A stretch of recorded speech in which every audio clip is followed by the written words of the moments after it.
Bon, alors Laetitia et Mylène ont cherché à nous faire danser. Et puis ils ont remarqué que, en tout cas de notre côté, ça dansait pas beaucoup. Quand nos filles étaient petites, à ce moment de l'année, elles voyaient leurs copines dans la cour de l'école qui disaient: Vive les vacances, l'école est finie, les cahiers au feu et les mettre au milieu. Je ne sais pas si ça se chante encore, mais officiellement, les vacances, c'est seulement à la fin de la semaine. Donc, il faut encore travailler aujourd'hui. Et j'aimerais qu'ensemble, nous fassions une leçon du livre des livres. Alors, Jean-Daniel m'a dit un quart d'heure, 20 minutes, hein, pas plus. Alors, surveillez bien. Alors, j'ai trouvé une histoire dans la parole de Dieu, une dernière leçon qui peut se résumer en 3 mots qui font 10 lettres en tout. Vous pourrez supporter ça? Vous pourrez retenir ça? Et je vais essayer de vous les faire découvrir. Ensuite, nous prendrons le texte en question si vous n'avez pas deviné de quoi il s'agit. Alors, le premier mot a 3 lettres. Je vais vous montrer.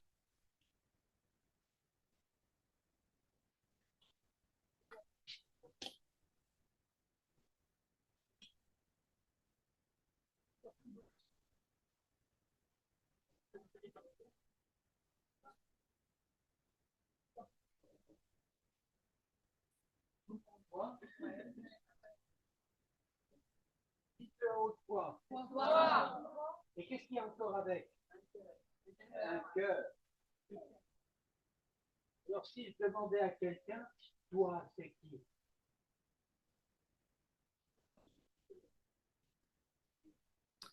Si je demandais à quelqu'un, merci Anne-Claire, si je demandais à quelqu'un, toi, c'est qui? Quelle serait votre réponse? Toi, c'est moi, hein? Et encore, les jeunes, toi, c'est qui?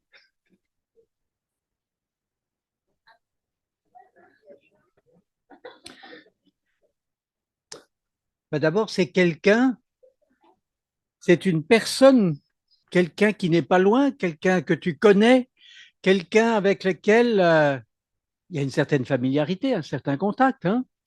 Toi. Je dis pas toi à n'importe qui, et vous non plus. Tu existes en face de quelqu'un, il te dit toi. Il met pas de barrière entre toi et lui. C'est pas quelqu'un d'autre. Vous savez, pour ceux qui ont de bons souvenirs d'école et en particulier des cours de maths, hein, quand le prof disait toi, un tel, au tableau pour corriger l'exercice, hein, ça vous rappelle quelque chose, ça? On se fait petit derrière celui qui est devant nous, ou bien on prend un air étonné et dit moi? Oh, toi, toi.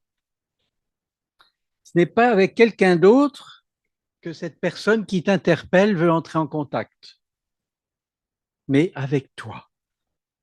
Tu l'intéresses. C'est pas ton voisin, c'est pas ta cousine, c'est pas ta sœur, c'est pas ta meilleure amie, c'est toi personnellement.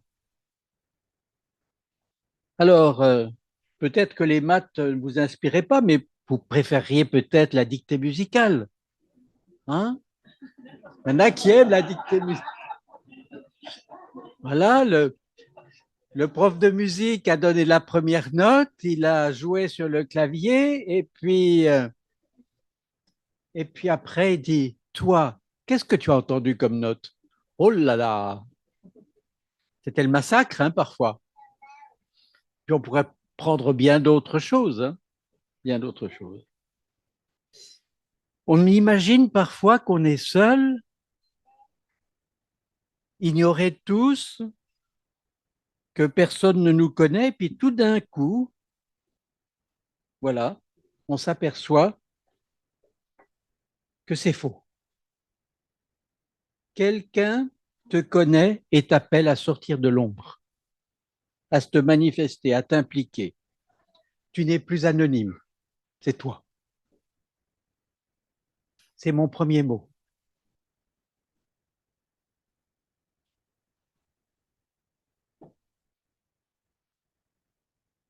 Alors, quel va être le deuxième? Trois lettres aussi.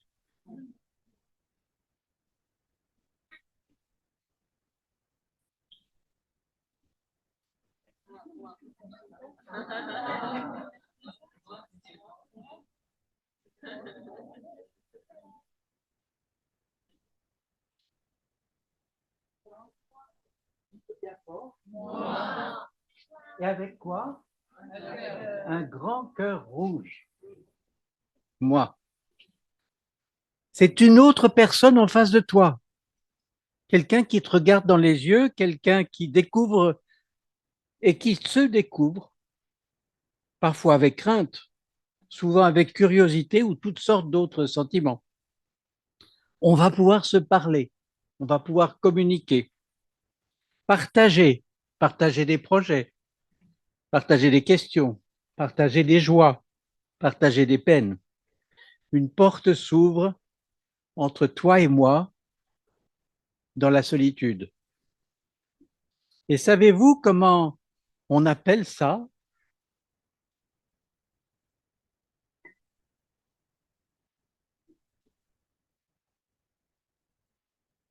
Les maîtresses de maison, on appelle ça un tête-à-tête.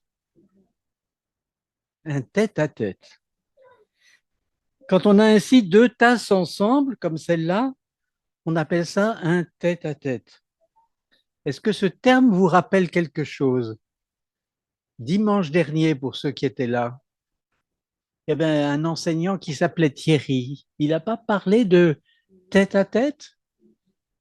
C'était quoi le tête-à-tête de dimanche dernier? La prière et le contact avec Dieu, en tête-à-tête. Vous l'avez entendu, de quoi parlait Thierry? De la prière, du tête-à-tête avec Dieu dans la prière et la lecture de la Bible. On se parle et on s'écoute. Alors, il nous reste à trouver le dernier mot, celui qui manque. Un mot tout aussi, presque aussi court, quatre lettres. Quatre lettres. Et il va nous donner la clé de la leçon, qu'on peut résumer avec ces trois mots. Alors, Maïline, si tu veux bien envoyer le texte, s'il te plaît. La dernière leçon du dernier évangile, Jean chapitre 21, et nous lirons quelques versets. Jésus demanda une troisième fois, Simon, fils de Jean, c'est Pierre, c'est l'apôtre Pierre qui s'appelle aussi comme ça, as-tu de l'amour pour moi? Pour ça qu'il y a des cœurs rouges. Hein. As-tu de l'amour pour moi? Est-ce que tu brûles pour moi? Pierre fut peiné, car c'était la troisième fois que Jésus lui demandait, as-tu de l'amour pour moi? Il lui répondit, Seigneur, tu sais tout, tu sais que j'ai de l'amour pour toi. Jésus lui dit, prends soin de mes brebis. Vraiment, je te l'assure, quand tu étais plus jeune, tu mettais toi-même ta ceinture, tu allais où tu voulais, mais quand tu seras vieux, tu étendras les bras, un autre nouera ta ceinture et te mènera là où tu n'aimerais pas aller. Par ces mots, il faisait allusion au genre de mort que Pierre allait endurer à la gloire de Dieu. Après avoir dit cela, il ajouta, suis-moi. Pierre se retourna, aperçut le disciple que Jésus aimait, il marchait derrière eux. C'est ce disciple qui, au cours du repas, s'était penché vers Jésus et lui avait demandé, Seigneur, quel est celui qui va te trahir? En le voyant, Pierre demanda à Jésus, et lui, Seigneur, qu'en est-il de lui? Jésus lui répondit, si je veux qu'il reste en vie jusqu'à ce que je revienne, que t'importe? Toi, suis-moi. Toi, moi, suis-moi. Le troisième mot, c'est suivre. Vous avez entendu les enfants tout à l'heure? Ils ont chanté Je te suivrai. Qu'est-ce que c'est que suivre? Est-ce que vous pouvez dire en quelques mots qu'est-ce que ça évoque pour vous suivre?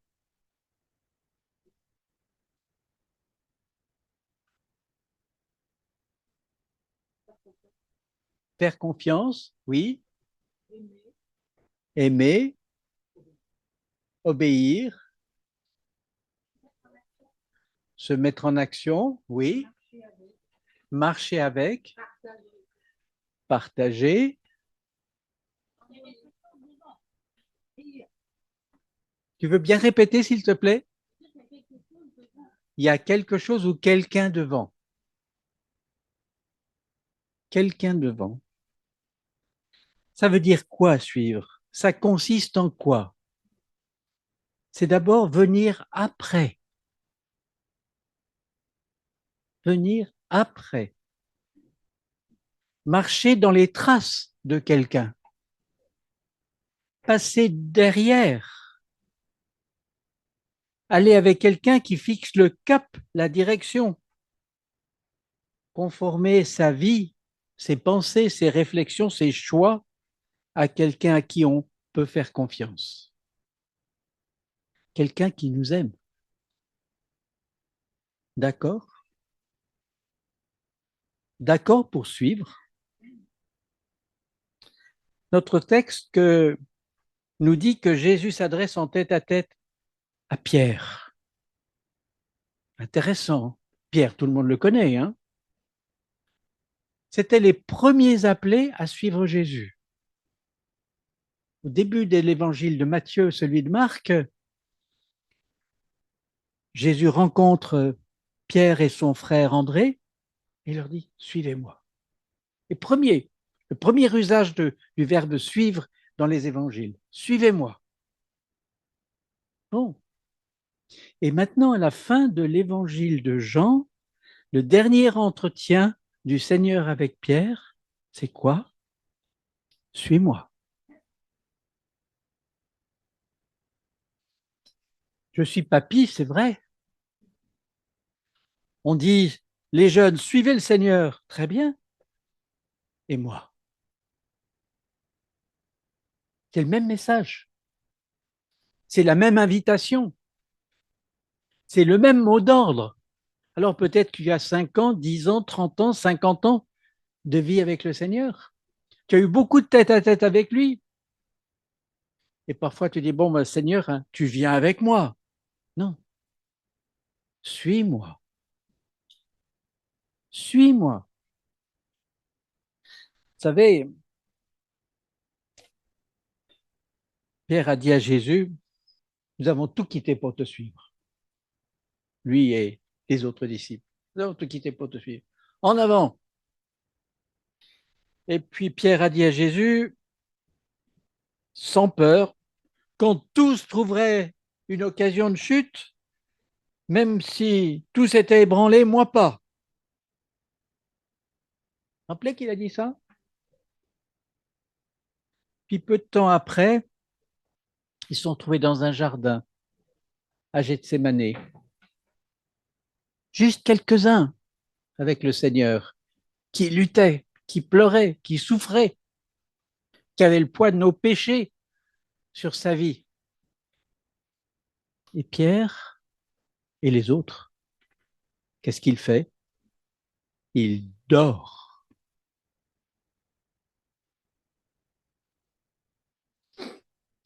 Et Jésus lui fait remarquer, Simon, tu dors? Simon, tu dors? Après tout ce que tu as dit, tout ce que tu as affirmé, tout ce dont tu t'es vanté, tu dors. Tu n'as pas été capable de veiller 1 heure avec moi. Un petit peu plus loin, alors qu'on s'approche du moment de la croix, l'évangile de Marc nous dit, Pierre suivait de loin.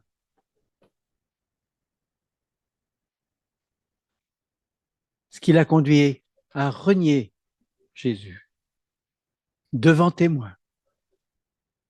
Pierre, et on le comprend, n'est pas très à l'aise quand le Seigneur le retrouve là. Connaissez l'endroit, c'est au bord du lac de Galilée, de la mer de Tibériade, du lac de Génézareth, c'est toujours le même coin.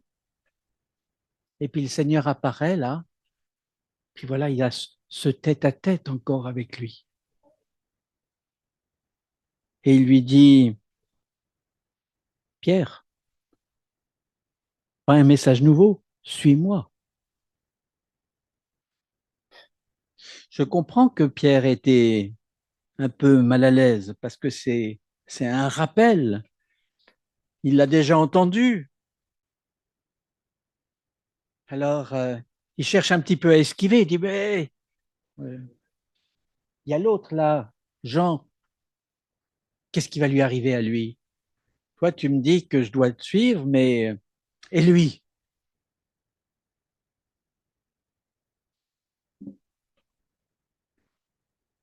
Toi, Pierre, le premier appelé du Seigneur, toi que j'ai conduit jusqu'à ce jour, toi qui m'as vu transfiguré, toi qui m'as vu vivant après la mort, tu as toujours besoin du même message. Toi, suis-moi. Vous savez, toi, pas l'autre. Et c'est là que Jésus le met au pied du mur. Toi, Pierre. Alors, vous pouvez mettre votre prénom, le mien. Toi, suis-moi. Jeune chrétien, jeune chrétienne, fondé, vacillant, vieux chrétien, chevronné, qui pense qu'il a tout vécu, tu as le même message, le même appel, le même appel d'amour de Jésus. Suis-moi. Peu importe où tu en es, suis-moi. C'est un rappel permanent, quotidien, quel que soit notre âge, quelle que soit notre expérience passée. Aujourd'hui, soumets-moi ta vie. Donne-moi le gouvernail de ta vie. Souvent, on demande à Dieu de bénir nos projets, mais il aimerait nous communiquer les siens pour qu'on le suive, qu'on marche derrière lui. Marche derrière moi, dans mes pas. Petit texte, mais grande question. Est-ce que tu suis quelqu'un? Vous savez, le prophète Ésaïe faisait cette constatation, chacun suivrait sa propre voie. Et Dieu a dû envoyer Jésus sur lequel est tombé le péché du monde. Chacun suivait sa propre voie. Est-ce que tu suis quelqu'un ou quelque chose ou une idéologie? Est-ce que tu suis tes projets, ta propre pensée? Qui dirige vraiment ma vie? Qui dirige vraiment ta vie? Qui marche devant toi pour te guider? Qui te guide? Qui as-tu appris à écouter et à obéir? Alors, j'espère que vous retiendrez simplement ces 3 mots. Toi, suis-moi, dit Jésus. Et pour nous encourager les uns les autres à prendre au sérieux ce mot d'ordre, que je vous rappelle une dernière fois, toi, suis-moi, nous allons chanter un chant. J'aime 138. Sur le chemin va sans peur, et le refrain dit: oh, suis-le par la foi.